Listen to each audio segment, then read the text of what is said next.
Dash back there that time, and whoa. Okay, looks like the pin clanked. This is dashback canceling.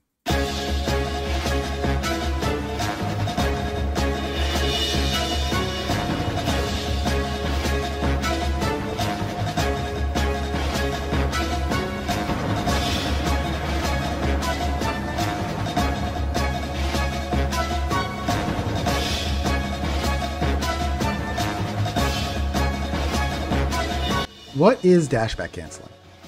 There are two main principles at play here. Initial dash animation. Every character in Ultimate has a certain number of frames after dashing before they're allowed to act. This number ranges from as quickly as 8 frames for characters like Corrin and Sheik, all the way up to 16 frames for Robin. This number determines how safe your dash is, as it indicates how quickly you'd be able to shield if you needed to, since shielding is a frame 1 option. This means that at best, every time you do one dash dance back and forth for 1 rep, there's at least 16 frames during that cycle you are completely vulnerable. 32 frames if your character's name is Robin. That's a lot of frames. Second principle is using up with tap jump turned off to walk.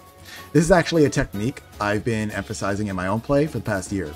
Holding up on the control stick and rolling it left or right will allow you to have way more control over walking and turning around, without ever having the risk of accidentally dashing. This removes the risk of adding those unsafe frames I just mentioned in the first principle. So how do you do a dashback cancel? Well, first, you have to have tap jump turned off. Then, simply input dashback. Without ever resetting the stick to neutral, roll the stick to up, then roll it to forward.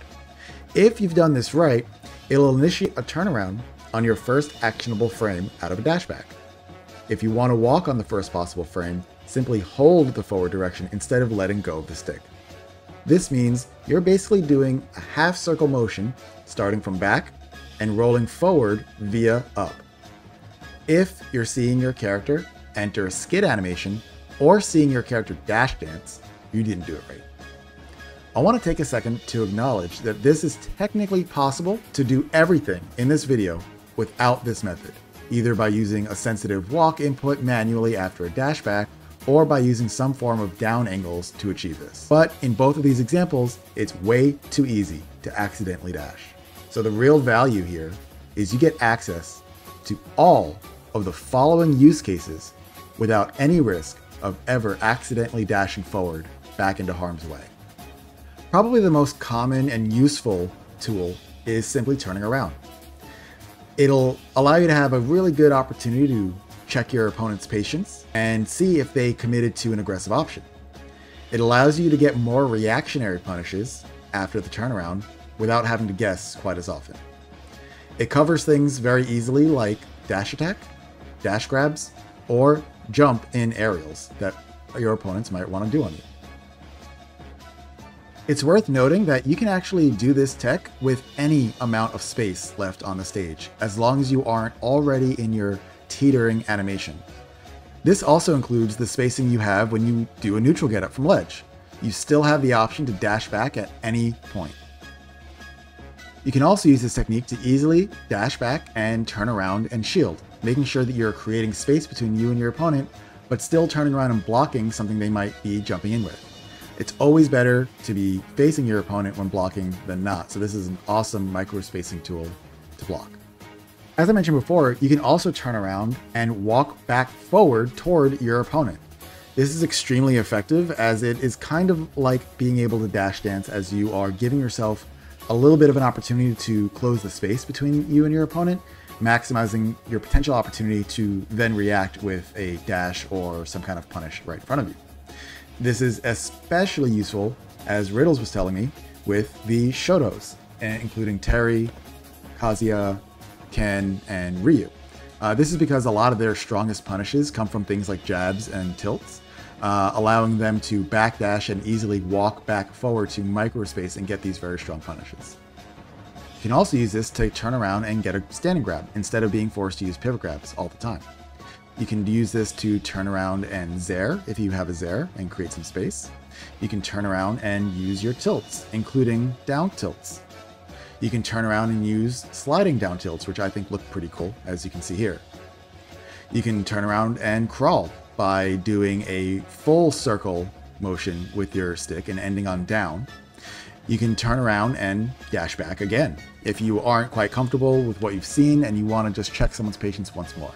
You can turn around and dash forward if you do see something that you end up seeing that you want to punish. This could even be used to influence the types of drift you want to have with your jumps. Once you've initiated the turnaround, you can then do a jump back from that spot with full drift. You can also do a jump forward from that spot with full drift, which is especially effective for characters like Wolf, who maybe wants to land on someone with a forward air, dash back, and reset and try again with another forward air or an air. You can turn around and jump in place with absolutely no drift if you just want to simply jump and check what your opponent might have done out of shield. Another cool thing is with platforms, you can actually use this to change your direction before dropping through a platform to maybe influence what kind of aerial you can drop with. So instead of dropping with a dash forward, drop fair, maybe now you can dash forward and drop bear. Now so far, pretty much everything has been around dash back options, but these last two are pretty cool and are pretty aggressive. You could, instead of using dash back, you could dash forward and turn around with this tech. This would open up some cool things, I think, for characters like Mega Man, Diddy Kong, or Peach that may have Z-drop animations out of shield that are behind them. Characters with really cool up tilts that hit in one direction instead of the other, or start from behind, like Mythra or Steve, can use this to aggressively dash in and get a turnaround up tilt out of their Foxtrot, which is a little bit sooner than they might have been able to do without this. Now, I do want to mention, there's good animations and bad animations when it comes to transitioning from a dash to a turnaround, and in some cases, from a turnaround into actually walking. Some good examples of good animations of this transition are characters like Mythra, Mewtwo. Surprisingly, Belmont and Link have really good animations, mainly because Link specifically has really fast walking speed out the gate, so just is a very fast motion. Whereas characters like Belmont and Mewtwo and Snake and Steve simply have very smooth transitions into walking, and you can see that here. Some bad turnaround animations. So, I mean, there might be more, but I've really only seen Pyra's as being really bad. She, for whatever reason, has to take a literal physical step before stopping.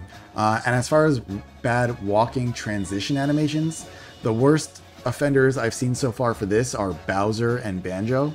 So while dashback turnarounds generally are fine with them, dashback turnarounds into walking, there's like this weird force almost pulling them in the direction they were running that has to wear off before it allows them to start walking back toward the opponent.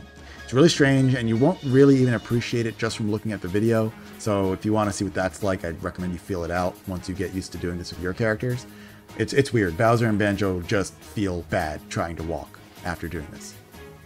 I do have to mention one really important hardware note. This may be one of the first times a tech is going to be influenced by the type of adapter you're using, but I've actually had really consistent issues doing the turnaround on all third-party GameCube adapters thus far. And I've had zero issues on all first-party adapters. The issue is it seems to cause me to dash dance instead of turning around. So I guess the third-party adapters are just more sensitive to your control stick inputs. I will say I have yet to try a lossless adapter, so I'd love to hear from your tests on what you find in the comments below.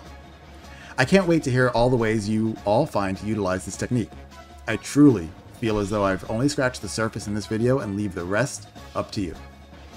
Oh, and I'll leave you with one last use of dashback canceling. Turning around into a taunt. See you next time.